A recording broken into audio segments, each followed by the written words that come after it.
Si tu pleures facilement, la science affirme que tu possèdes quelque chose que la plupart des gens ne développent jamais. Et ce n'est probablement pas ce que tu imagines. Laisse-moi t'expliquer.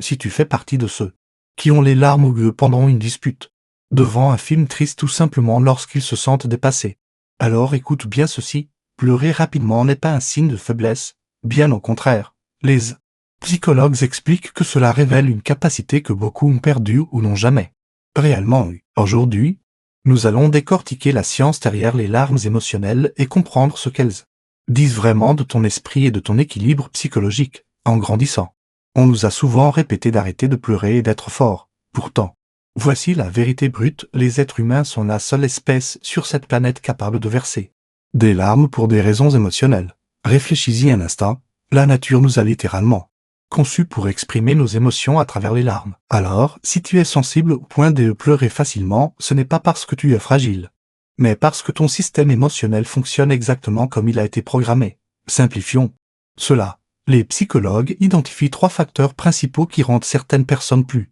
enclines aux larmes. La première raison est une capacité de traitement émotionnel plus intense. Les personnes qui pleurent facilement ont tendance à analyser et ressentir leurs émotions plus profondément. Ton cerveau, en particulier des zones comme l'amygdale, réagit plus fortement aux variations émotionnelles. Cela signifie que tu perçois les émotions plus rapidement et que tu les vis avec davantage d'intensité. Ce n'est pas une anomalie dans ton système, c'est de la conscience émotionnelle. Imagine la scène, alors que la plupart des gens perçoivent le monde comme à travers une caméra classique, toi, tu le captes en résolution 8 degrés Kelvin. Tu ne vois pas seulement qu'une personne est en colère, tu remarque la légère variation dans sa voix, le petit tremblement de sa paupière, ou cette atmosphère lourde qui envahit la pièce dès que tu y entres. Ton système capte davantage d'informations, alors il réagit aussi plus intensément. Un deuxième facteur essentiel réside dans un niveau d'empathie plus élevé. Les études montrent que les personnes qui pleurent facilement possèdent souvent une grande capacité empathique. Tu ne te contentes pas d'observer les émotions, tu les absorbes. C'est pour cela que tu pleures devant un film ou lorsque quelqu'un souffre. Ton cerveau reflète littéralement les émotions de l'autre. Prenons un exemple, imagine que tu sois en réunion et qu'un collègue parle d'une épreuve personnelle difficile, les autres entendent simplement l'effet « poliment la tête ». Mais, toi, tu perçois le léger tremblement dans sa voix, tu ressens la boule dans sa gorge, presque comme si c'était la tienne, les yeux s'humidifient, tu te demandes peut-être pourquoi. Suis-je comme ça? Voici ce qui se passe réellement. Ton cerveau construit un pont vers cette personne, tu n'écoutes pas seulement ses mots. Tu vis sa réalité, et c'est précisément cela qui constitue la base de la confiance authentique et des liens profonds. Le troisième élément concerne un système nerveux plus réactif. Certaines personnes possèdent naturellement un système parasympathique plus actif, qui déclenche les larmes comme mécanisme de libération émotionnelle. Ce n'est pas une faiblesse. C'est une forme de réinitialisation biologique. Pense à une cocotte minute. Lorsque la pression interne devient trop forte, une valve doit libérer la vapeur pour éviter l'explosion. Tes larmes fonctionnent exactement de la même manière, elles sont la soupape de sécurité. Elles aident ton corps à se calmer, à réduire les hormones du stress et à retrouver son équilibre. Pleurer ne signifie pas perdre le contrôle. Pleurer est la manière dont ton corps reprend le contrôle. Il y a encore un élément que la plupart des gens ignorent. Les psychologues ont découvert que les personnes qui pleurent facilement présentent souvent un degré d'authenticité plus élevé, des liens émotionnels plus solides et une résilience accrue sur le long terme. Imagine la douleur émotionnelle comme une blessure. Ceux qui ne pleurent pas mettent simplement un pansement dessus et font comme si de rien n'était, laissant l'infection se développer en silence. Mais lorsque tu pleures, tu nettoies la plaie. Oui, cela brûle sur le moment.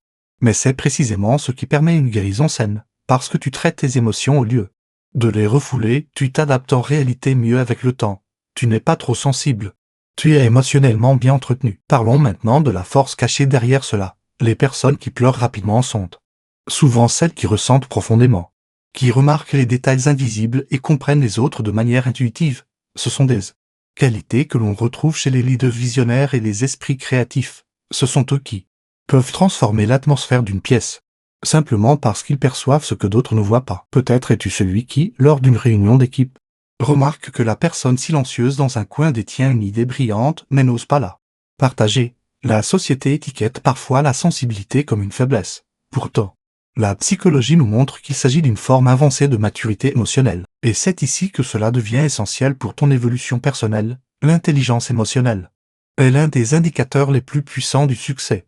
Pas le qui, pas seulement le talent, mais bien l'intelligence émotionnelle. Si tu es quelqu'un qui pleure facilement, tu es déjà à mi-chemin. Tu identifies les émotions instantanément. La seule pièce manquante du puzzle consiste à apprendre à canaliser cette sensibilité dans la prise de décision. La communication et le leadership. Réfléchis-y un instant. Les meilleurs dirigeants ne sont pas ceux qui gouvernent comme des robots. Ce sont ceux qui ressentent profondément et agissent avec sagesse. Tes larmes ne t'empêchent pas de grandir. Elles en sont la base même. Ce point est important. Pleurer facilement n'est pas toujours uniquement émotionnel. Parfois, la cause est simplement physique. La déshydratation, le stress, le manque de sommeil ou une surcharge de stimulation peuvent faire couler les larmes plus rapidement. C'est un peu comme un téléphone dont la batterie tombe à 1% et passe automatiquement en mode économie d'énergie. Cela ne signifie pas que tu es défaillant. Cela signifie simplement que tu es humain. Et si tu t'es déjà demandé « Pourquoi ne puis-je pas être plus dur ?» Voici une autre perspective.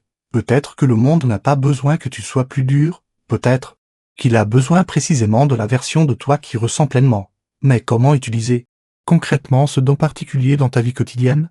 La première étape consiste à ne plus voir tes larmes comme un effondrement, mais comme une boussole. Elle t'indique clairement ce qui compte vraiment pour toi, où tes valeurs ont été touchées ou pourquoi tu te passionnes profondément. Si les larmes montent au travail ou pendant une discussion, c'est souvent le signe que tu perçois une vérité ou une injustice que d'autres préfèrent ignorer. Utilise cela, au lieu de te cacher. Transforme ta profondeur émotionnelle en outil, dans une négociation. Tu ressens instinctivement ce dont l'autre a besoin avant même qu'il ne le formule. Dans les relations, tu deviens un refuge sûr. Parce que tu ne fais pas qu'écouter, tu comprends réellement, tu es celui ou celle capable d'apaiser les tensions invisibles dans une pièce avant qu'elle n'explose. Ta sensibilité est en réalité un système d'alerte ultra fin.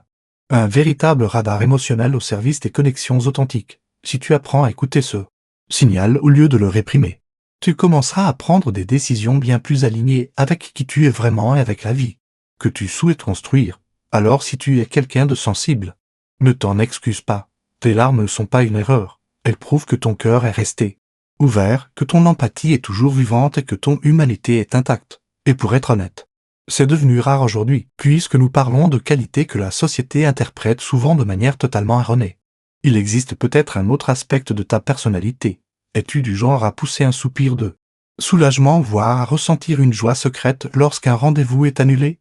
Dans la prochaine vidéo, nous explorerons la psychologie fascinante des personnes qui se sentent le mieux dans leur propre espace. Clique maintenant sur la vidéo affichée à l'écran sur le lien dans le premier commentaire.